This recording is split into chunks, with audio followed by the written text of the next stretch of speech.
Welcome to Instanet and Authentisign training. You actually saw how we went through a contract last time. I mean, everyone I think knows how to actually write a contract by going through each of the steps in Instanet for deciding which documents which forms you want to include, then going through it line by line, making sure you kind of know where everything's there and whatnot. The beauty of templates is that you can do that pretty much once, and then next time you have a deal that's similar. So, for example, we're going to go through a buyer who's buying in a common interest community, financed before 1978. That's the most complicated transaction just because it has all the forms and stuff. And what you'll see is we can actually go through that transaction. I won't do it just to save you. I've done a little prep. But you can then, next time you go to MLS, click that magic button that creates a new transaction. You can then apply the template you created, and it'll fill in a whole bunch of stuff in your contract. So all you're doing is putting in price pretty much and a couple other things. So anyway, let's get started there. So the way I recommend doing this as a for yourselves, and again, this is something you probably want to do. It'll take you it only takes probably about 20 minutes to do the first one, but if you want to do a couple different iterations of it, like one with a cash buyer versus a finance buyer, you can do that. And you can also do it for listings and such. So what I would recommend doing is, you're going to create a transaction. So let's do that. Or not. Okay, there we go. I'm going to do another sample buyer here. Later you would choose this template. That's actually would create it for you, but we're not going to do that this time. We're doing a residential sale, and you're the selling agent, and we just want to create that. And so like before, you would, in this case, it doesn't matter whether or not you put addresses in here. Those will repopulate with the stuff from the MLS, so don't worry about putting that in right now. I would just go straight to forms. I'd add some forms. Then we go into our selling forms and the things we want to put in there. So we go, okay, so we want, since we're doing the CIC, we'll do that one. Because I'm your broker, I'm going to say you're always going to choose buyer's brokerage agreement to have that ready. Let's see. It's finance, so this is a disclosure that we can give them. Let's see. We want to do the duties owed. If you're on a team, you would include the supplement. If you're not, don't. Environmental contact list. We've got our HUD inspections. We got our lead-based paint brochure. Got our O&A. Got our, let's see, this is going to be the resale package, residential disclosure guide. And if I miss anything, just let me know. Not that it matters, this is just an example. You could make it a short sale just to sweeten it up. No. We want to be creating these templates for the kind of deals we do most often, because you can do one-offs fairly easily, but if you're mostly doing finance deals, you want to set up a finance one of these. And finally, we want to do the wire fraud. Okay, so we're going to add all those. And you may even want to move stuff around because you know how you're going to use this. So we've got the O&A. We're going to have a duties owed that I usually put first. That's a good one, teachers. Thank you. And yeah, and then your template will remember. And then let's see, we've got duties owed. We got our buyer's brokerage. We'll move this down. That's something they want. Let's see, after the O&A. This is long, so I put it at the end. Residential disclosures guide's long. I put that at the end too. I moved the wire fraud up a little bit just so that they see it before they get through all the disclosures. And yeah, and that's a rough order of things, okay? So now you've got a transaction. It's got all the forms you want in it. And what you'll want to do then is a couple things. So first, let's go into the duties owed, because for even though when you know it's a buyer, when you open this form, this is never checked. So just check it. This one's not checked, yes or no, as it applies to your team or your situation. Then you can go on to the next form. I'm just going to go to the O&A and do a couple of these. But so you would say, okay, usually. You didn't press save? You don't have to press save? Let's see if it's saved. Actually, I was debating that in my head to see whether or not it actually does that. So it does. Wow. I I always scroll down and click save. honestly, Me I always do too. too. I even did it today, but just now I didn't. And thank you for allowing me to test that, because. That's pretty good. And so let's just go into the O&A. I'm not going to go through this whole thing, but we know that let's see, all this stuff's going to be pre-filled by when you enter in with the MLS number. But if you don't really know this stuff yet, but you can say, okay, I want the buyer to choose this most of the time. Let's see, this is usually from savings / investments. I can always change it later. Cash purchase. This isn't a cash purchase. So, I'm doing, remember when I went through and I just started doing this with all the stuff I'm not using? You can go through this whole contract and do that. So, but if it's finance, you say, okay, usually it's fixed rate. It's going to be 30 years. And it's, interest, that can leave that blank, but it's not adjustable. Okay, yeah, initial interest. Yeah, I'm sorry. Anyway, and so, you can do that. You can put in the stuff about discount points here. Basically go through the contract line by line, how you'd normally do the finance contract with, with the CIC, etc. And so what'll happen then is, and then just because, I'm nervous, I will save this just because you never know, especially if you spent 10 minutes going through the whole thing, you don't want it to go away. But once you are done doing that with these forms and any other ones that you care about, you can actually, so this is here, you can go up to this piece right here, and then you can create a template. Okay? So if you say create template, this is the training buyer incomplete, because I didn't finish it. This is so I know to delete these somewhere at some point. And you create it. Then when you are in MLS and you want to create a transaction, you can just do that. So I've already created this template. So let me show you what happens when you go through this process. So we can just go back to home here for a sec, and if we scoot over, and relog into MLS.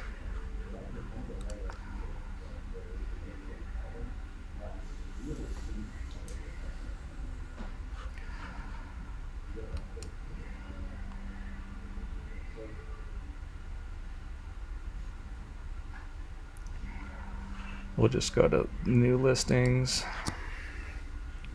because I'm just pulling one up at random here. Oh, if you, from here, when there are new listings, if you just click on any of these things. How do you create it? I didn't create that. It's there. I don't know. I never created that on mine. Do you guys have that on yours? Yeah.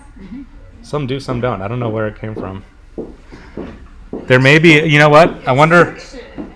Look, so see, it's under preference. see this little tab here too? That might just not be showing. Yeah, it used to just appear, and now all of a sudden, Yeah. So now if you so see if you see Market Monitor on there somewhere. Show them the office, because Laura just showed me that a few months Wait, what is it? right, Right, Click on office. Oh. It's an office, and Then you it'll see show all the of our office. listings. And I dig that function. Oh. Amazing. Yeah. I dig that function. I've never seen that before. Cool. So much to learn. Yeah, amen. All right. Cool. So then we might as well write an offer on something that's one of Something ours. super nice. Yeah. So let's see here. Let's do this one. Okay. So yeah, so again, when you have a client, they want to buy this property, so instead of having to enter a bunch of information in, you just go to this thing. It says Instanet, and you click on it. It's gonna actually all it really does, which is kind of funny, it just pre-populates the MLS number. That is from Paragon, it's residential, and it's this number. But now, since I've created templates, I can go to here. Of course, this one isn't in a CIC, but let's pretend that it is. And I've created a financed CIC buyer, right? So when I click on that, so that's the template I've now chosen, and I click create. So you can create multiple templates, buyers, seller, and different. You can do a cash one, a non-cash one. But again, just start with the one you do most, or the one that has the most, because it's always easier to just take stuff away than it is to remember. Oh yeah, I got to go get a lead disclosure or something like that. So now that I've opened that, so just recapping here, I've spent the time to go in to create a template for a buyer in this situation. I entered in all the stuff I care about in a contract that usually doesn't change from deal to deal, and then I've saved that as a template. Now I have a deal that I need to write an offer, and they're saying, hey, can you write an offer in the next 10 minutes? And you could probably say yes now, because since I assigned it to that template, I click on forms here. All the forms are here in the order that I want them. Like if I go to the duties owed now, well, actually, you know what? The first thing you want to do is add your, you got to add the buyers, the you know what I'm saying? Matrix. Yes. If I do that, and if I get a template, what am I going to do with the rest of my day? Yeah, exactly. Golf. Oh, okay. Yeah. Okay, so in this case, yeah, so we've got our A-series buyer again. And save that. I want to add one more. And I want to add another serious buyer. Save that. Okay. So now when I do go to forms and I look on my duties owed, it's got their names, it's got already that they're a buyer, it says that it already says no here. If I go to my contract, it pre-populates all the useful information, but it also, I've got my investment savings. This is where I put my new loan information. It's already blocked out the second loan. It's already put all this information here. I've got my honor before by mutual agreement statement in here already. I've got the typical loan contingency timeframes. I've got the appraisal contingency removal, and probably one of the most useful is so again you've got your closing costs, whatnot. The one that's one of the biggest pains in the ass. Okay, here you got your none and your no exclusions. Is the inspections, right? Is doing all these check boxes. So they're already there, right? For in most cases, this is what I do anyway, so it's there already.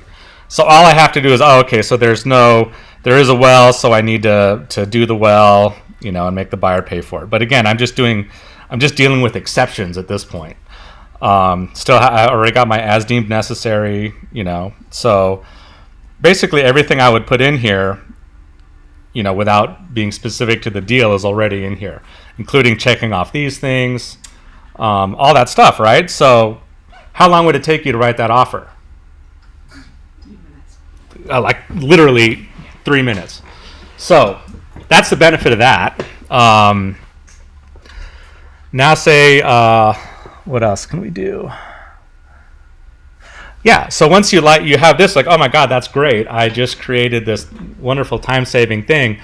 Boy, sure is a pain in the ass when I have to change all this to a cash buyer. So what you can actually do in this case then is even from this transaction, let's just get out of here.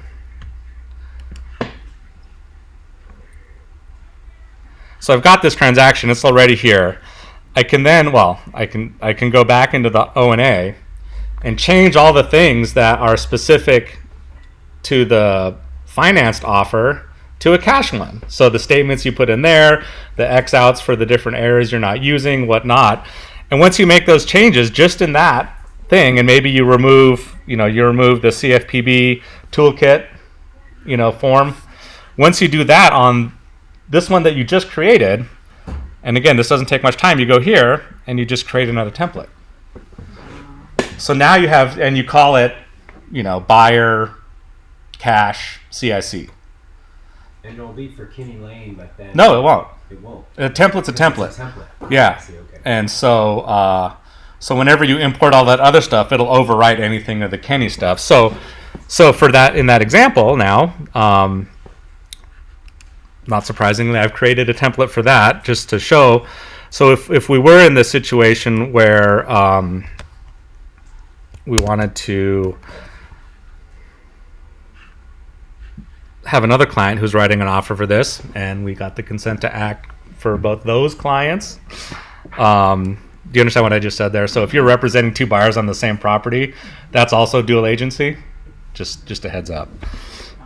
Because you can't simultaneously represent them without having a conflict of interest. So in that case, oh wait, did I just? What happened? Oh, okay. So yeah. So here, if I want to do this again. Oh, sorry. I was not seeing the progress bar. So if you represent two buyers, you have to sign the dual agency form by two buyers, same form If it's the same property. on the same property. Yeah. Ah. So this is actually thinking it's the same transaction. So that's a bad example. We'll pick another one. Because you wouldn't actually be creating two at a time here. So let me go home real quick here, and I can delete this transaction. And so now, whoops. So now I've got a cash buyer for this. So I choose my cash buyer. And Paragon, it puts all that stuff in there. I go create. I'll just put one buyer in. Actually, I'm going to put both of them in, and I'll explain why in a second. Because I'm going to... What's that? You always start from the MLS page for the property that you're going to write on. It's just easier. I mean, you can do the same thing right from Instanet. I'll show you that in just a sec. Let me just add my two contacts for this one To again. make sure when you're starting from the MLS page, then it automatically populates the MLS information. Correct. And Okay. Yeah. no reason to mistype parcel numbers or something. Exactly. Yeah. Or yeah. Yeah, but Yeah. when you do it from the template or from the form, I mean, in the contacts part, when you open it up in the beginning, when you're doing a new transaction, and you put the MLS number in there, it auto-populates. Yeah, I was just going to show you what I meant by that. Because if Yeah. let's see. All you have to do is put the MLS number in, and it pulls everything over. And it wouldn't pull up the correct one if it. Yeah, if it didn't exist, it would say it The only wouldn't. thing it doesn't do correct is it pulls the information from the assessor's webpage with the owners. The names are like, first name is in the last name position when Yeah. you go to the contact page. Yeah. So yeah, let's see so I've got this transaction, but so again, if you're here and you start a new transaction, you go add, you call it whatever you want, and whether or not you have a template, if you want to import stuff, you click Paragon, residential, whoops, and then you put the MLS number. What happens from MLS is it just pre-populates that section. That's all it does. It just saves like half a step. But it's just cool to click it from the other one. Anyway, so in this case now, since it's a cash buyer, I forgot to apply my template. Do I have any forms here?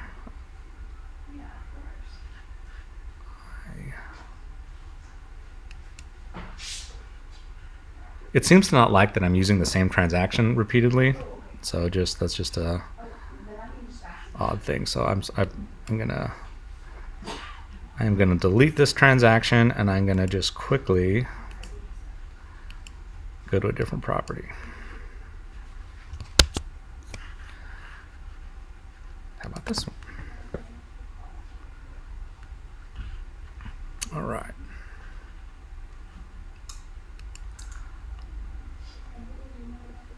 Oh, I did know it. I can't remember.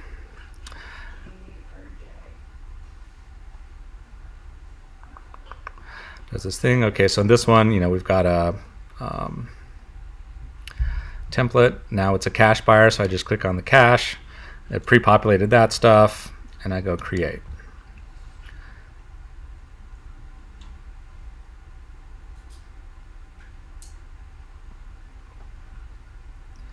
So now the one that I set up for this, there's no CFPB thing in here, and when I go to the O&A, I've gotten rid of the appraisal contingency timelines. I've gotten rid of the financing information. In here, this is all, blocked out. So again, this is just ready, cache, ready to go. So, does that make sense? Any questions on how this all works? Think it'll save you any time?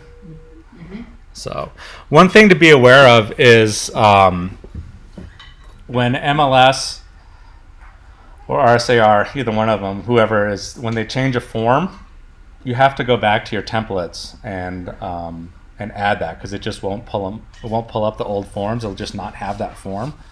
So just something to be aware of when that changes over. When it happens, I can go in here too and look and see what happens, and it'll walk you guys through how to update them if necessary. So, all right. So that, in a nutshell, is templates. And you guys know how you would just create these templates in the first place now? Just go create a fake transaction, call it whatever you want, and then choose the forms that you want that you usually use for that transaction. I suggest making it the most complex one. Choose all the things, put them all in the right order, go through each form and make sure they're the way you like them, typically. And then you just go into the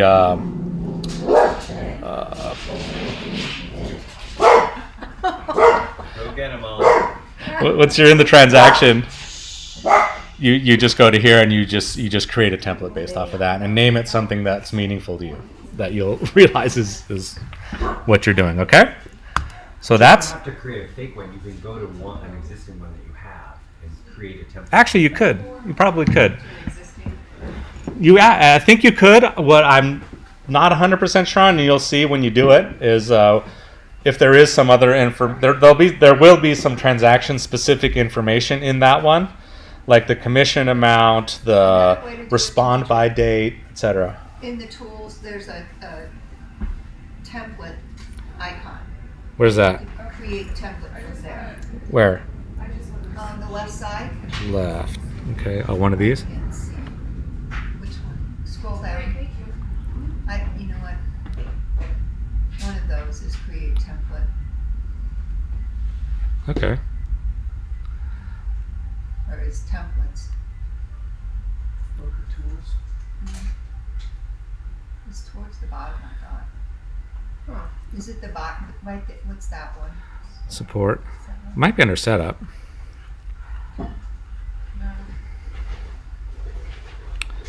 Transaction template. Yeah. Yeah, that's the one. So yeah, you can go in there and edit your templates then as well. Well, but we're talking about if you don't have any templates set up. Yeah, I think you could just go straight from a. Actually, what you would do then is just pick a transaction that you've done that is the complex one, and go through it, make sure it has all the forms and stuff that you need. Now, I think what it might do in that case is it might also copy all the documents that are in there, the signings that are in there. It might do that. In which case, I mean, you could. Well, here. Let's just go see what happens. The three little wheels. I can't believe it. I didn't. Scroll So down a little more, because that's. Oh, transaction. So this, I'm just creating a template off this deal that I've been working on. So let's see what happens.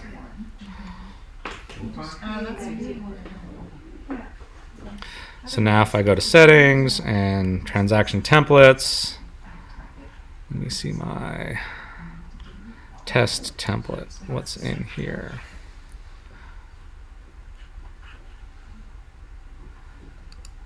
So yeah, it included all the documents and stuff from it. Yeah, so that's not. So you can then go in here and remove all those. I don't know if that's any easier than just starting blank and going through. So I would suggest just So going Dimitri, through that could way. you see the three little Yeah. bills, and then create, or I'm sorry, what's it say, template? Transaction templates. Yeah. And then one of the choices up there to Oh, you can add one. Add, and you go from there. Because I did what you're just showing, and it imports all the information. So you have to, if you want to do it that way, then you have to delete all. Yeah, that's the what information. that's what I just showed. Yeah. So that took longer than creating the template. okay. Oh, it looks like I can create Office templates too. So I might do that as well. What do you mean by Office template? That one's templates everyone can use, but it would just be in the drop down. But that When would you be choose- cool because then we don't make mistakes. Yeah. Well, I mean, just in case, you know. Thank you. Yeah. Okay, so now you know how to do it, and you don't have to, because I think I'll just make some templates here. But because I was actually wondering how I could do that, because I saw some Office templates, and I'm all like, I don't know how to get to those. So, see, I'm learning too. Anyway, so let me get rid of this one.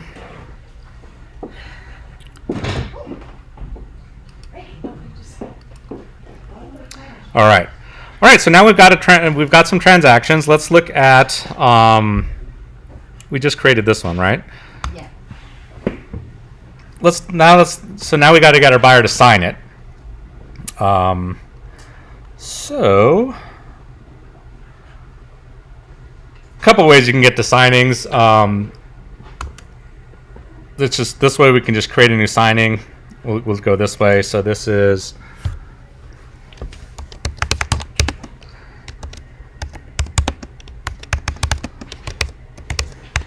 the offer package because it has all the disclosures and stuff in it. I want to choose my participants. All right.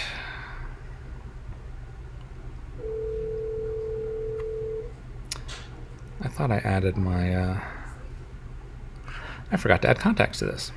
Let's go back to the transaction. Contacts.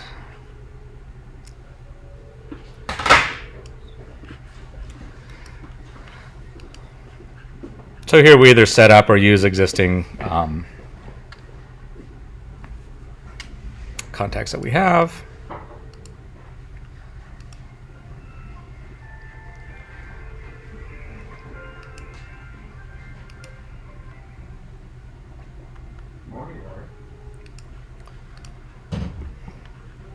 Okay. All right, go back to our signings here. Since we already created it, it should show up. Click on it. Got our participants. We need to add some from the transaction. So we've got our buyer.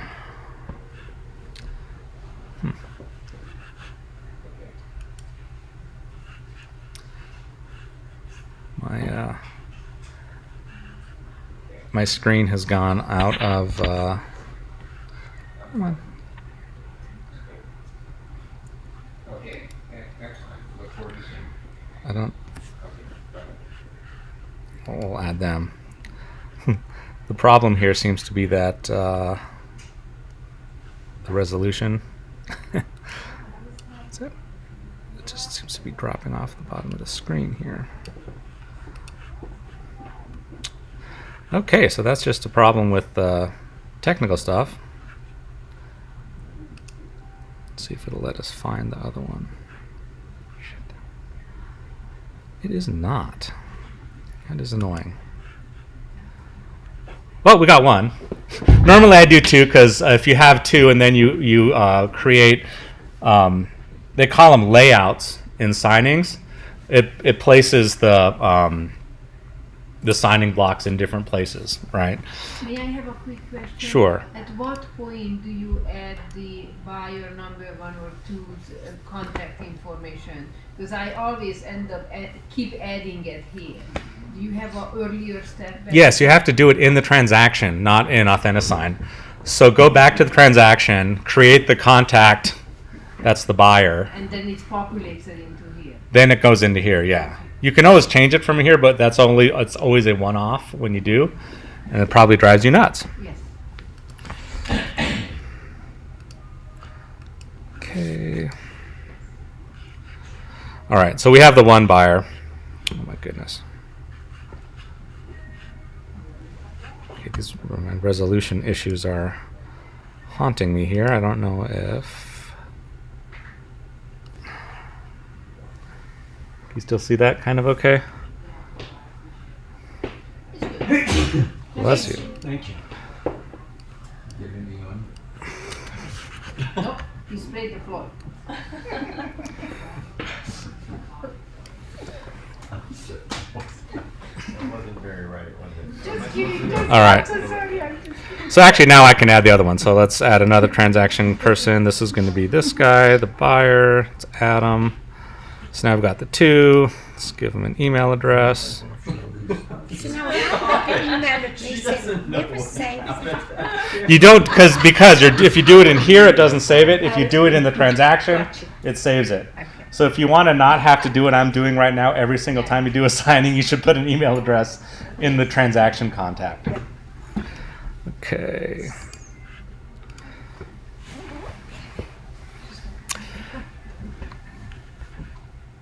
There's a side note here, actually. So, how often do you guys have trusts and things? How do you deal with that?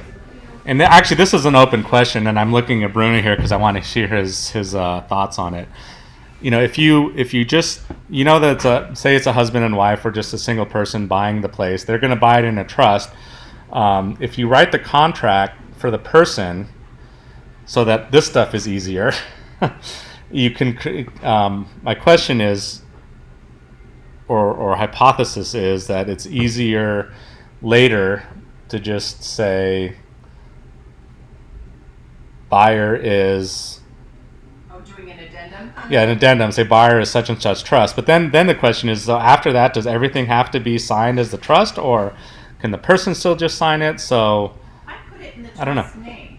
I put Yeah. it in the trust name, and Yeah. then I write the signers. How do they want to take, yeah. signers? I write Dimitri Hollowbach, trustee, Yep. preferred signature, whatever. That's how. Yeah. That's. Signature form, it comes up you as a trustee, but in the If you top, go into the who's buying, transaction, Yeah. it comes up as the trust. But Right. Our lenders have been telling us that the lenders won't lend you a trust. They want the Well, offer to be oh, but in my the cash individual's buyers. yeah, we're talking. It's my cash buyers, yeah. But you can select how the signature will be and put in the seller's name or the buyer's name if it's a cash deal. Right. And in the I don't recall what they label it as, but you put, So here, yeah, this is going to be Signature and question yeah, there you go, serious trust, trustee. and then trustee behind. this is AB because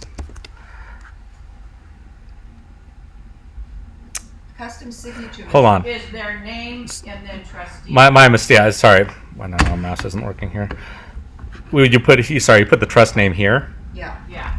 You go serious. So wait a minute. Change the format. That's, you know what, that's in the e-sign thing. Yep. That's not in, that won't populate to everything.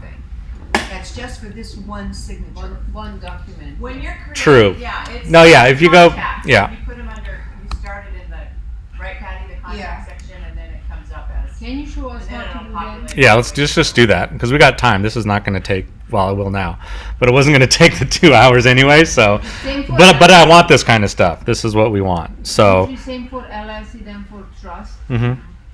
So if we go back into our contacts here, and we edit them, so yeah, we want to give them an email, Okay. and then legal name, yeah. So this is the Serious Trust 2019, and whatever it is they say exactly. The preferred signature is going to be Joe Buyer. A.S. Buyer. And the preferred initials are ASB. have to write trustee after their name. Yeah. Yeah, Because they're signing under after AS buyer. Or TTE, that's good. Yep. So now, yeah. So now if we save that there, PT, that's it.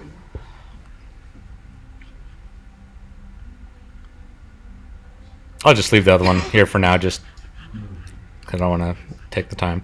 So now if we go back here, it is probably not remember those things. So I'm just going to delete these, pretend I didn't put them here in the first place, and re-add them. So we've got the serious trust. So that's where it showed up. Now that's serious trust. And we also have the other one. And then the email should be I didn't update the email on this guy, so it's not there. with the other one. But it remembered the other one. Yep.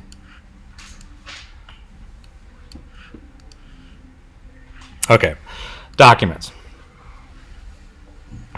Since this is the package, you can just select all of them by default, and then since we didn't do that, let's say,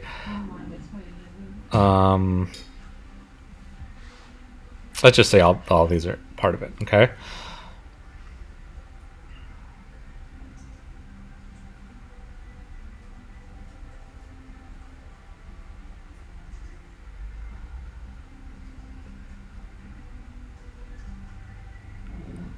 You watch this So circle. while it's thinking, I have a question. At what point did you differentiate that it is a package, so you want multiple documents uploaded? I didn't. I just when I clicked add, it pulled up all the documents in the And you transaction. selected all? I selected all. Oh, that's Yeah. There's a couple ways to skin that cat. I'm Yeah. doing it right there. Yeah. The transaction itself or in the signing. Dimitri, there's a serious thing I'd like to bring up. Yeah, I bet.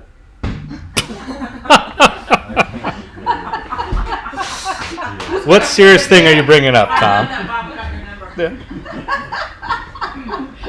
number.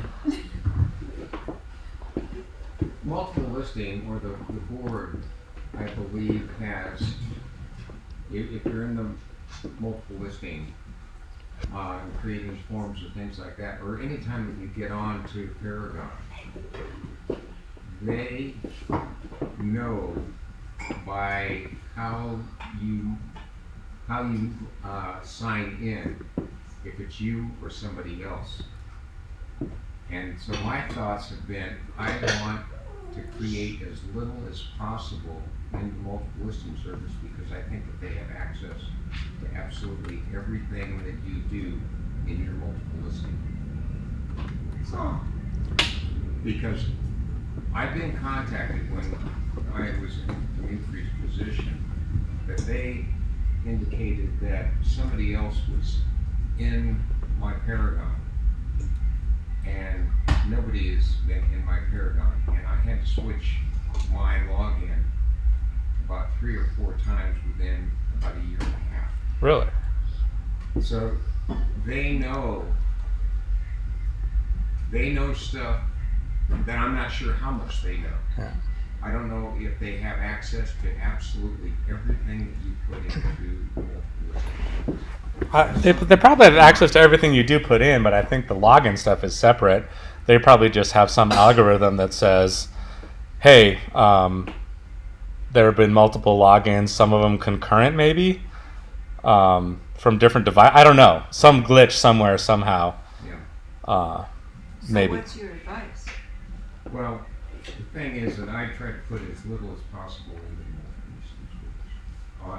about my clients, and Oh, I see. Yeah. I don't put phone numbers in there. I don't put, I'll put for signings. If I'm doing signings with them, I will put their emails in there. But yeah, I see what you mean. So you mean when you go into the Instanet from MLS, you're worried that they're going to have the information on it? I think you're lumping them together. It's sort of this ecosystem that they have, right? Is that what you mean, Tom? yeah, I think that they have access to everything that you do in multiple listing service, and they may look at it also at certain times. But if you click that Instanet button, you're actually going over to Instanet, and it's the same as if you were putting it in directly from Instanet. I don't put anything past the multiple listing service. So that's my bottom line. So how do you create forms? I mean, No, I'll don't create the forms because I have to, Yeah. but I don't create a drip system. Oh, right. Yeah. Things like that.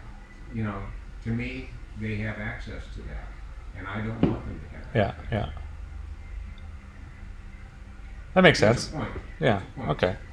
That's been my experience. And so it's not necessarily directly related to this, but I think that's something to think about for sure. Something about Instanet. Yeah. I've got my own DocuSign, Okay. so I do it that way. All right. I use this one because it's there and it's plugged into it. So yeah, to each their own, of course. Yeah. So you'll notice now that we've added all these documents, we've got whenever they have a little yellow thing here, that means that's a system generated template is already in place. That's why when you go to these, sometimes they'll have it already. Notice the lead-based paint brochure does not have one. So if you want to acknowledge that someone signed that, you need to create it yourself on this. So we'll look at that. Okay, first things first. Let's just go into, because this is what you typically do. You just got to start somewhere. So you start with the first document. Did not mean to do that. What I meant to do is go to design. What does the apply layout mean? I will show you. Okay. Because once you create layouts, then you can use those in your on your forms without having to use the system one. Because, for example, and the main reason to use this and to have like a cache versus non-cache one is because of all the optional checkboxes that they have in there. And what happens, clients, if you're not sitting there with them, and even though you've had the conversation with them, they might optionally choose both of them. When they're supposed to choose one or the other. But the system doesn't let you do that, isn't it? It doesn't. So that's why you create layouts. So in this case, for whatever reason, this system layout does not have optional ones for this anyway. So in this case, we're gonna have them initial that they may not.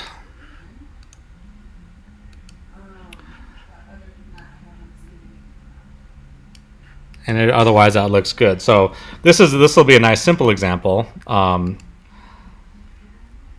So we don't have to do that every single time. You can then just go to layouts. You can go to save as. Now it's going to assume you want to do this whole thing as a layout. That's a little overwhelming sometimes. So we're just looking at the duties owed right now. So we're going to get rid of these. Not get rid of them. We're just not selecting these. What's that? Oh, it doesn't have a system layout. Get them all? Okay. So now I'm going to save this as so there's another place you can go to look at all the layouts you've created. So I need to know to delete this one because I already have one for this, but it's duties owed. This is the training duties owed. So if I save that, now this is a layout that's saved that every time you come back and you don't want to do this part, you can apply this layout to this form. And I'll show you how to do that I can show you now. So I'm just what's the difference between a template and a layout? Instanet calls them templates. Authentisign calls them layouts. That's the difference. Signing. Yeah, layouts are for signing. Templates are for forms. Creating the form. Yeah. Before you go out of it, can you tell me how do you put in the time? Because I somehow managed not to do that lately. Go get on my shirt. Yeah. I have a drinking problem. I'm not just gonna laugh at you. Okay. That's all right. Thanks. Yeah. Did you hear your mommy needs a little more practice? What's So- in there? Yeah. Nothing. It's all on you. So I'm sorry. What was the question, Susie? How do you put in the time? This? No, the timestamp. Yeah. Yeah, the timestamp. Because when you go to drag and drop in my system, I don't see the time. Yeah. So if it's not there, you click on this. So this is this signing. Click on the little settings thing. Whoops. the little Gear. gear, Oh. and you can add a date stamp or a timestamp to anything. Got it. So if- But why do you need to do that when it's there? you don't. This is you'll see why you need this later, and or you might need it later if there's some. And if you're like me, occasionally there's a stray timestamp somewhere. Yeah. Wondering. Yeah. But when they sign, you it need to know how to Yes, replace yes, it. yes. Yeah, I do know that. No, but if these things aren't there, Then you can add them. then you can add them, right? It will actually have that information under their signature, but it's really small. Yes. But if the form has a place for it, you might as well put it in. It might as well have it be there. So yeah. So now we've got a new layout for the duty zone. Let's go through this too, because this is where it actually starts benefiting you more. So in this case, Can I just ask a question while I'm thinking about it because I'll forget if I yeah. I've noticed that clients are able to set it up so that when they're signing, it's actually their signature or initial. Mm-hmm. Do you know how to do that? Mm-hmm. Okay. You'll see. I mean, it's. I believe you get the option when you When you open it. when you open a signing. When they open the signing up, it gives them the option of choosing one of the ones that's there or Or doing making their own. That usually looks awful because it's really hard to write with a mouse. Mine looks like a kindergartner wrote it. Yeah. My signature. Yeah, they often do look really crazy. Because it's hard to do that. Got it. Yeah. So let's see. So now, I can't remember if this is a cache one or not, but it doesn't matter for training purposes. Let's say it's not, just because that's where there are more things to include and check. So in this case, all right. Yeah, we want them actually to initial this anyway. So we got them there. And if they're doing a loan approval, so what I like to do is if there's a multiple places for that one person to sign, I'll just do all that person's ones first. So I don't have to keep going back and forth. Then I go to the next one.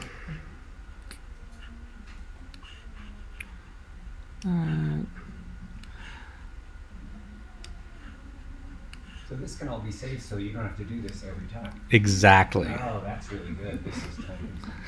Yeah, this part sucks, right? So, And then you find a mistake. And you gotta start over. Exactly. Oh, I thought I was the only one who ever made a mistake. yeah. No. It's just the two of you. Let's all have Laura do all our forms and she never makes mistakes. I like that idea. I think the office can do that for us. All right, so yeah, so I'm just filling in those spots where they're going to initial stuff, and so yeah, re-inspections if you're including those typically. Does anyone here send the SRPD through the forms and have them do click and check, or No. No, I've never. but I've seen them before, but then you have to give them the option of, It just seems like it's so much harder to do that than it would be to just have them do it. Does anyone here send the MLS input form to them to fill out so that then it automatically populates into the contract? I think it doesn't auto-populate when they do it. It only does it when the you do it. MLS input form, if you do it in Authentisign though, there's a button that it uploads it directly. to Oh, the that's right. MLS. Yeah, that's what I meant. Yeah. Does anyone do you have your clients do it that way? No, they can't because you're the one who's entering. You're filling out the form. You have a conversation with them, and you go through everything, and then you go into that form, and you check all the things that apply to that property, and then you can click upload to the MLS. Yes, but they got, you know where I'm getting this from is I just went to the MLS. Oh. Training? Yeah, I had to do it. And they want you to have the client do it, and then all you do is you click, and then you don't have to fill out the whole What do you form. mean, you want them to have access to Instanet? Well, Yeah, I'm sorry. I don't trust my clients that much. No. Yeah, that's what I understand. That makes sense. I understand why that would be neat. I think it's kind of foolhardy to. Because you're responsible what you're putting on your Yeah, listings. exactly. Well, I think you check it first, but Yeah. then there's a button you can push that uploads it all to the MLS, and that Right. way you don't have to fill Do out it the one whole by form one. Interesting. I have my client, and put it in is this what you do, Dimitri? You have your client fill out the paper, paper. Mm-hmm. and then I take the paper and put it And you into tediously go to OLRE Yeah. because it matches. If you do it directly into MLS, it doesn't match.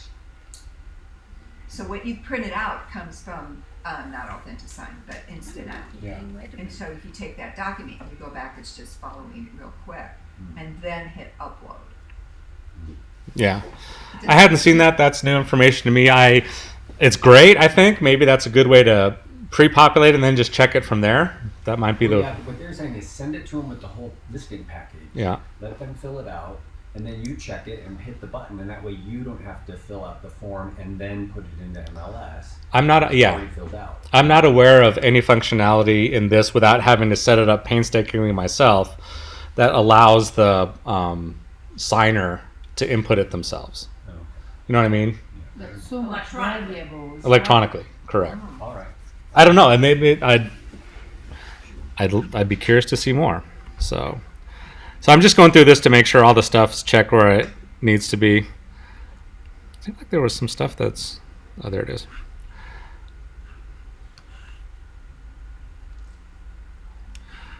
So once I do get this the way I typically, or for this case, it's exactly how I want it, but this is also ends up being sort of typically how you do it anyway. You can then go to that save the template or save the layout part, and just get rid of all these.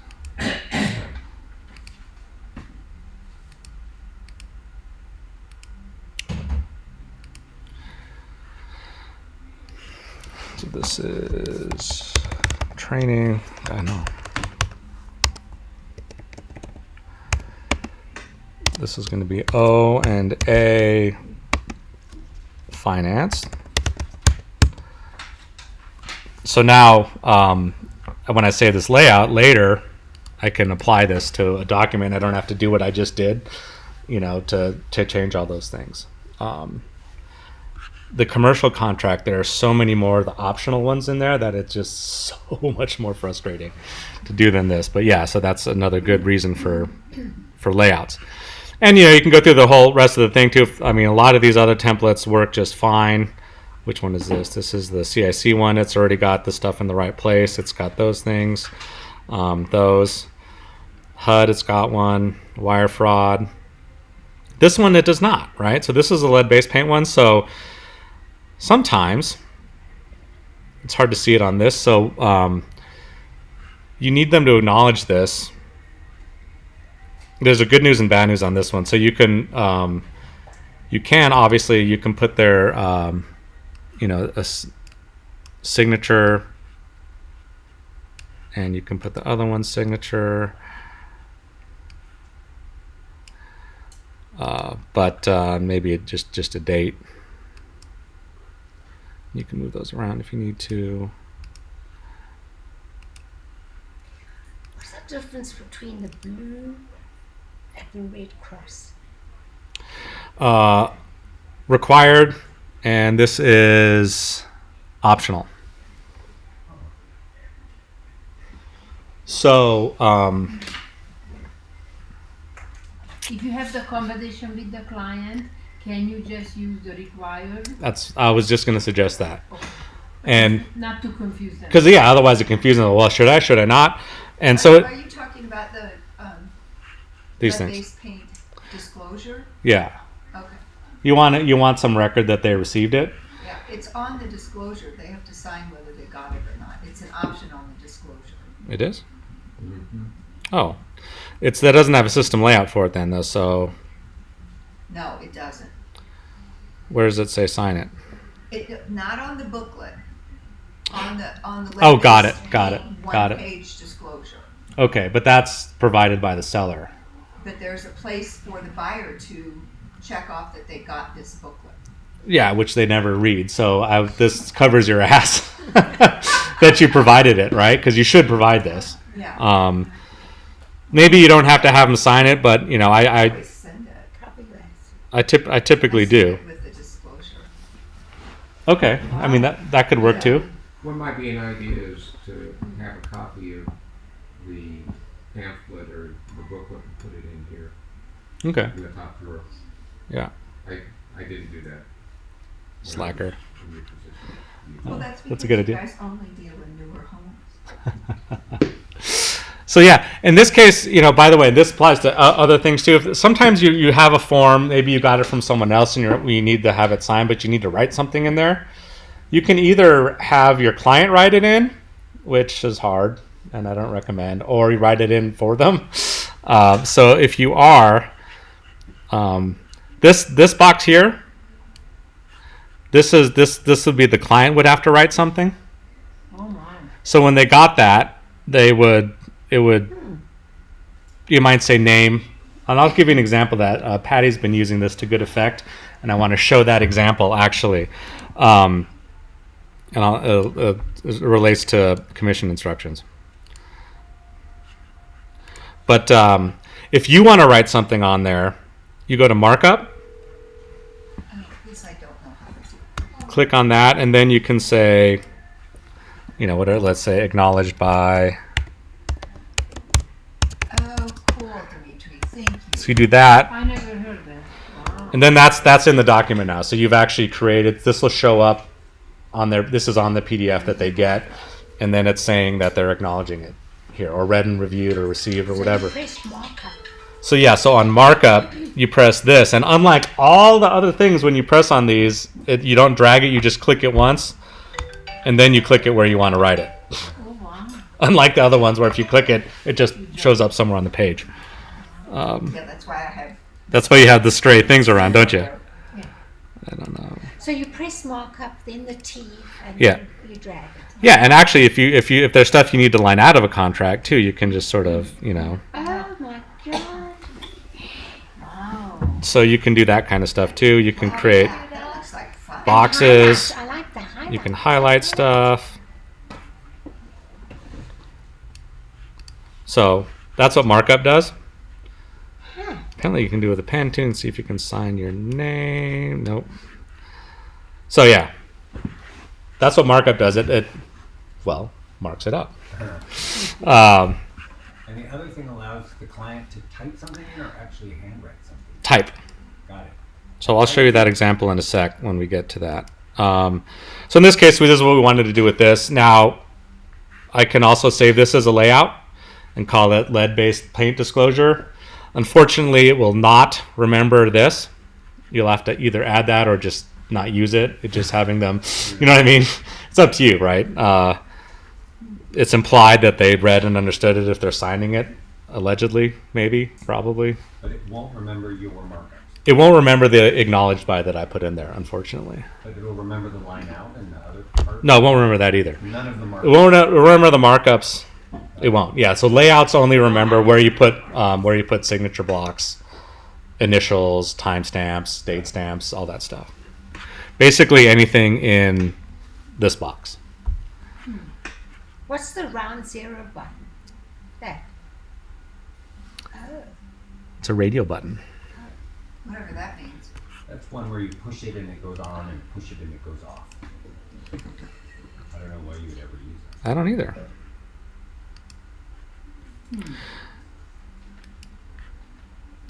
Actually, you know what? I think you would do that for accept, reject, if you want them to choose. And you don't know the answer. You should know the answer, though.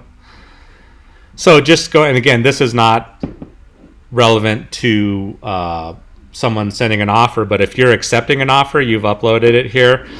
I do always like to use this to say, they're accepting or rejecting. That's what those are for. Okay. Just so that they're the ones who are making it. You could mark up an X on there, but I prefer them to actually have to click it. Oh, so that's blank when they get it? It doesn't show the X? Until they click it. It has the box like hovering over it, and then they click it, and they're saying they accept or reject it. Oh, I always thought the X showed up on their copy. It does when they click it. Yeah, but they have to click it. Mhm. They have to choose. Yeah. And is it, well, It- clearly they do it. indicates that they need to click it though, right? Yeah, well, here. It stops. You know how you do start signing and it advances? Yeah. It advances to that. Got it. Yeah. All right, so, you know, you can go through the rest of these. I think all the other templates work just fine. So now, the only other thing to worry about, not worry about, so let's go next just to finish this up.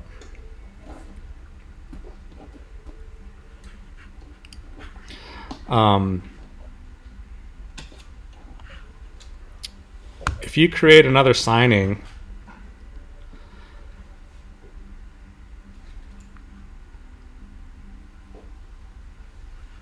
for the O&A, just this, I'm just using this as an example here, because now you've created a layout for a specific, for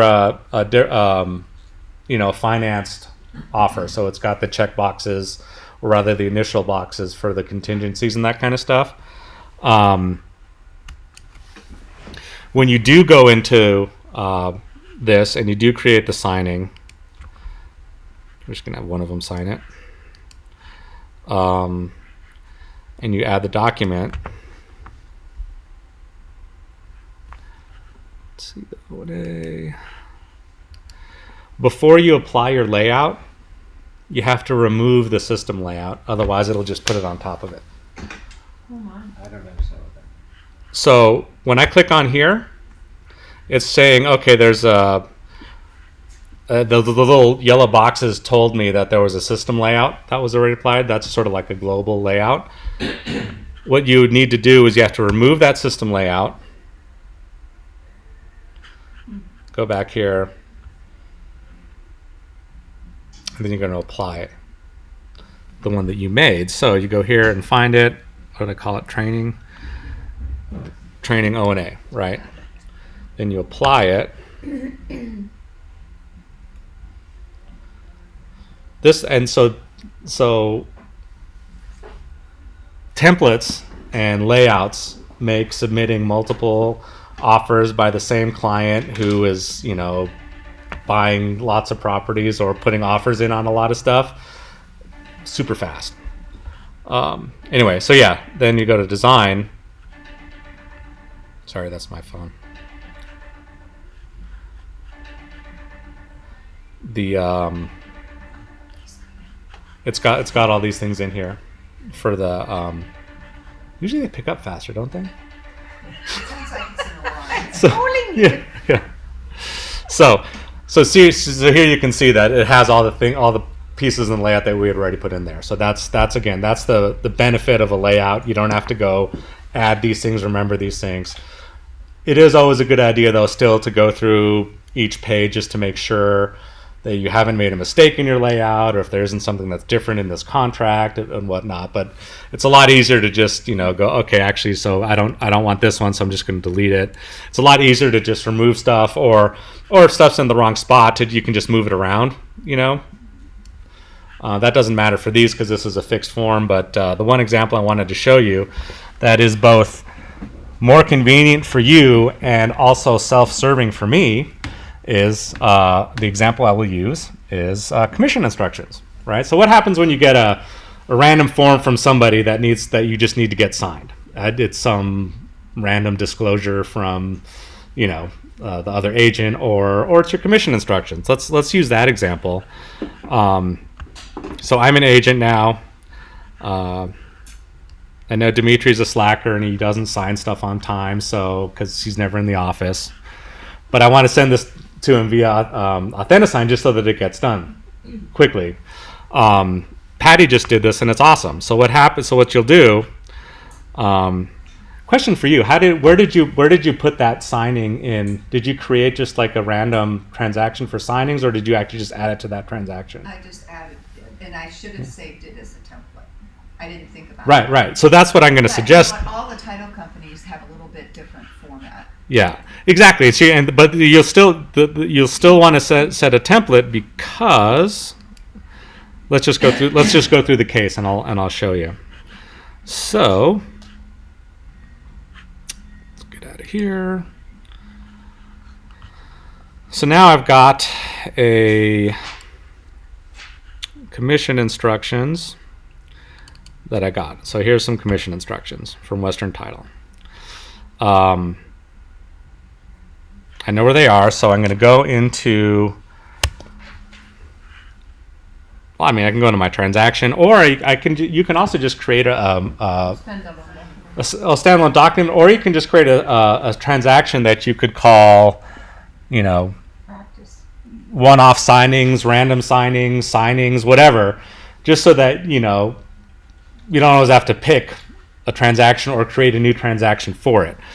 Since this is related to a deal that you're doing, let's say it's this deal, I would just go to here, to my transaction. I'd create a new signing. I would add one. This is going to be commission instructions. And I save it.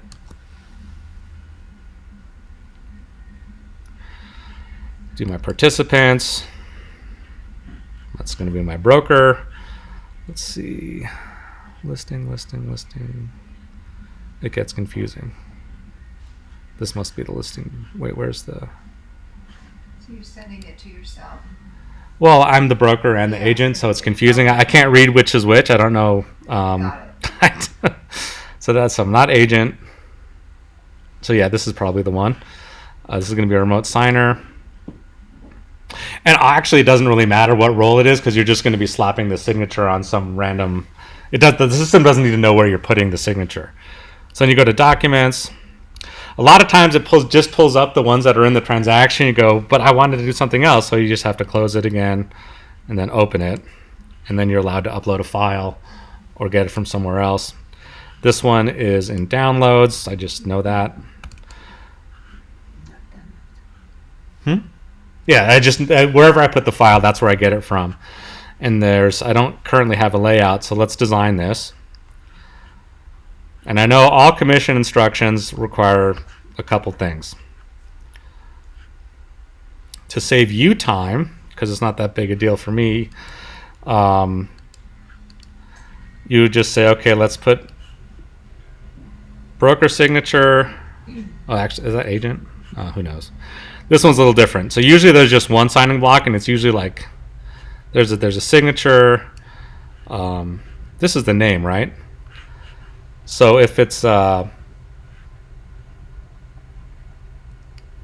you can type in my name, or just because this is a template, you can just put this box in here so that I have to type my name in. And I know how to do this, so I will. I can type in my license number really fast.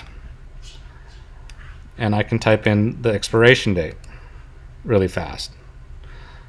Faster than I can write it on one of these forms without me having to go print it out, go to the printer, come back. Told you this was self-serving.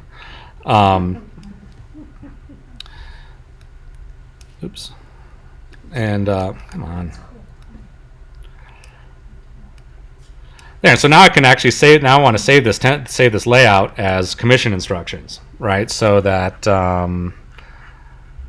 please. So yep, I'm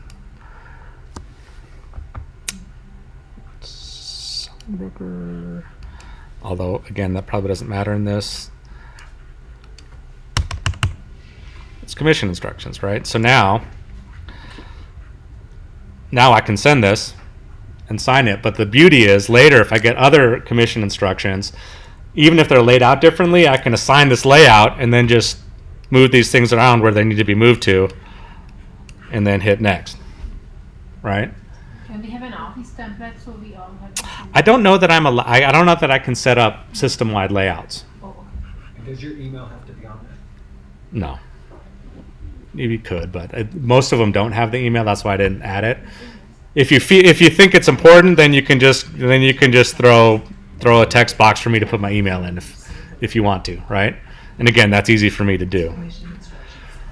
So yeah, so now you have a pretty easy way of just, hey, I got my commission instructions. Let me save it somewhere where I know where it is. Go in, pull it up. Choose my broker, apply the layout, and be done. And then you'll get it back quickly. I'm not wasting paper by printing it out and writing it, and I don't necessarily have to be there. And if it's urgent, shoot me a text and say, hey, I just sent you something. Can you please sign it? Because then I just pull it up on my phone. Boom, boom, done. Does that make sense? Very much. So that's how we can use templates in one-off situations as well. And this was commission instructions. Anything else, if you ever need it, you just do the same thing, right? You create a new signing, call it what it is, choose who's signing, and then just pick the document that you need the people to sign, and you can just send it off.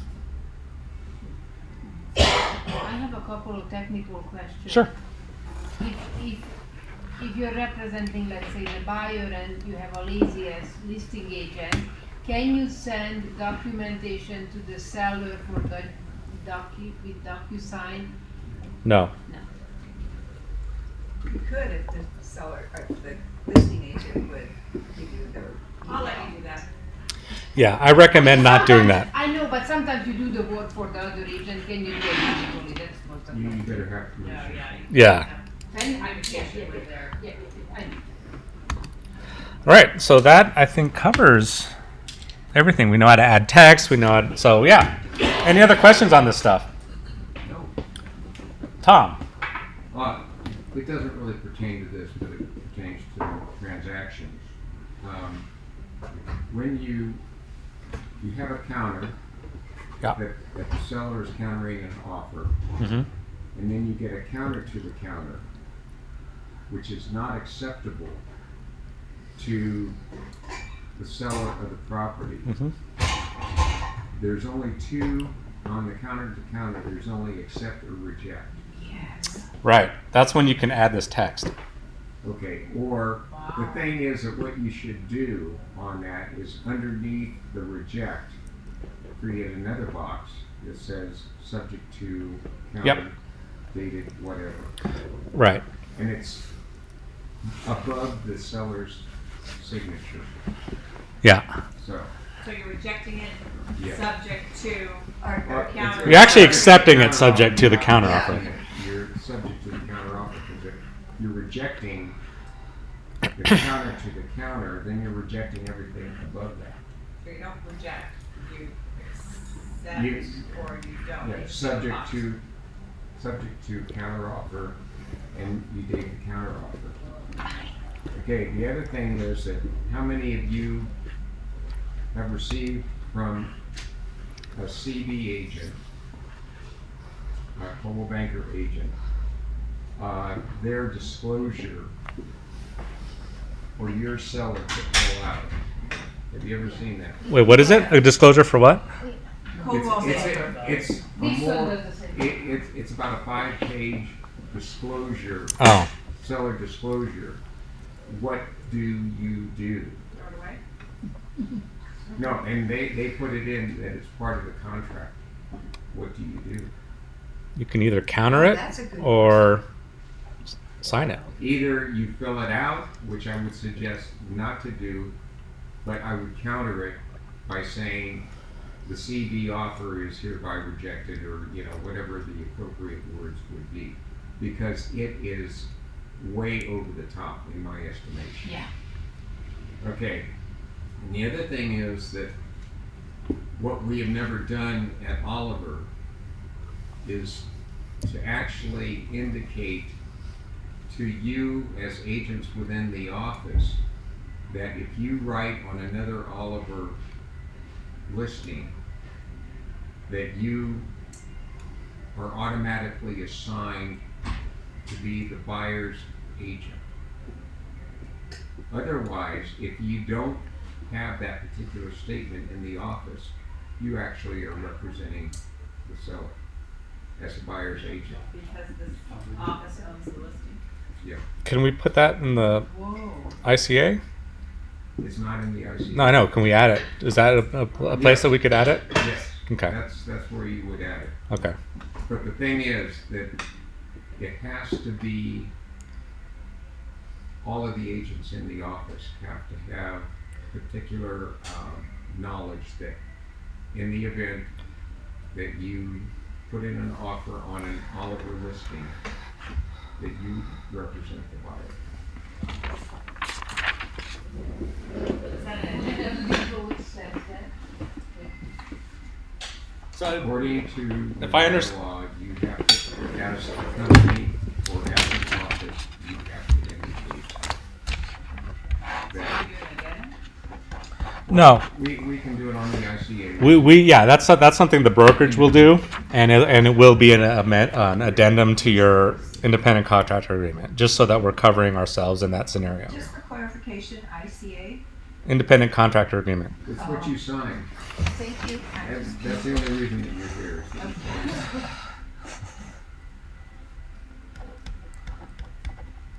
We don't read that. We're like the clients. Cool. So that will get done. Can So I yeah. have one more question? Yeah. This is, by the way, just for this is that counter to counter. This is what's at the bottom there. So in this case, if you were what you're talking about is you can add language right here. So I'll just do this fast. So you're in Authentisign. That was a form. No, that was an Instanet. That was just a form. Okay. So now I'm creating a signing that has this on it. So let's just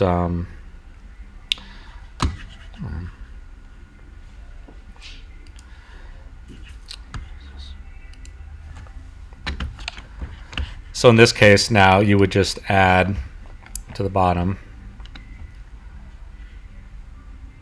You would put in your markup, and you would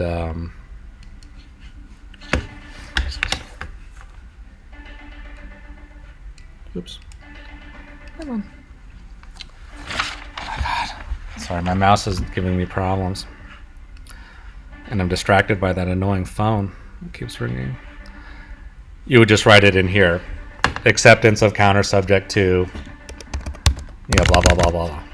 And then you could also then just drag and drop, a checkbox for them to put there, right? Oh, Well, you can't use the one above, acceptance. No, because that's accepting the counteroffer as it is. You're creating a third line in between these two lines. So hold on, let me just. You were putting this here, and you were creating. And I would use a language on the other one, which I don't have off the top of my head, but go look at the original counter to see, acceptance to, counter to counter, subject to. You're Just just say subject to subject counter offer dated, whatever. Yeah, counter offer dated, and you write the date in, right? So that's just adding an option to this, and you can do that in Authentisign to make this a usable thing, and you can go back and forth ad infinitum. Really, As long as you use the date. yeah, as long as you're referencing, if you're appropriately referencing each successive counter or counter to counter. But that's what you're talking about, right? Yeah. Okay. So and that is In the past, I've suggested this to the board, but for some Yeah. reason, they want efficient deals apparently. So yeah. Any other questions on this stuff? Sorry, you were. I learned that from Bruno, which I thought, I'm changing subject, then I have a question. I learned that from Bruno, which I thought was very useful, that every time when you write up an addendum, do not label it to what is it, just put a date on it. Because if it's only a date and you want to hide that from the lender, they won't see it. Because some loan programs don't want to see certain things. So instead of labeling it whatever it is, then Well, you you just you put don't in a do A, date. B, or C, or 1, 2, and 3. Exactly, because then they see that there are more than one addendum. So do the date. I learned that from him, and I thought that was brilliant. Yeah. Do you put an addendum and anything? Or you The just addend- put next It to already the says addendum, then there's a everything blank. where you normally put something, what is it related to? Just put in date, nothing else. Oh, and my question, here is my question. I've been using this for quite some time, and I would like to have a verification if it's a good thing or it's not.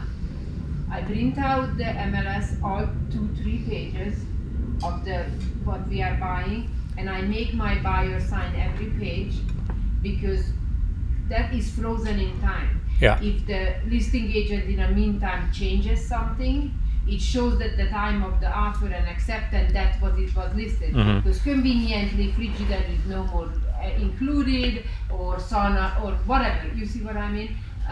Is it important or it is not important? That's a question. Two answers to that. Yes, I think that's a good important thing to do, just so that you are clear exactly what you understood the listing to be when they made the offer.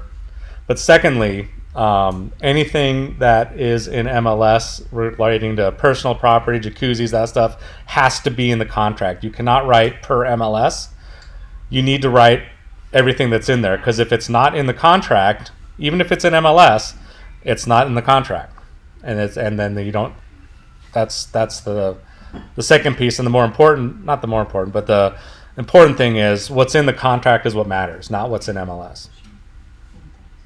So yeah, don't be using per MLS So in then personal there is property. no reason to sign the MLS form if you have to include it. I in think the- you're covering your butt very That's well. what I thought. Yeah, no, I think But it's that's a not great necessary. thing. I have my buyers sign it. I don't have them sign every page, but I'm going to start it. Well, and I think it's just interesting because sometimes No. the agents do change stuff, and they say, well, that's not in the MLS, Print out the- and you go, it was when we bought it or when we sent this in, you know. And have them So, sign. Okay. That's what she says. And I've always done that. any other questions about anything? Real estate, life? I'm not qualified to talk about either. So, Very cool. well, great. Yeah. Thank you. Dimitri, this was awesome. Thank Oh, I appreciate it. Very good. Yeah, please remember everything. Can you say that into the microphone a little louder? Thank you. This was awesome. You are the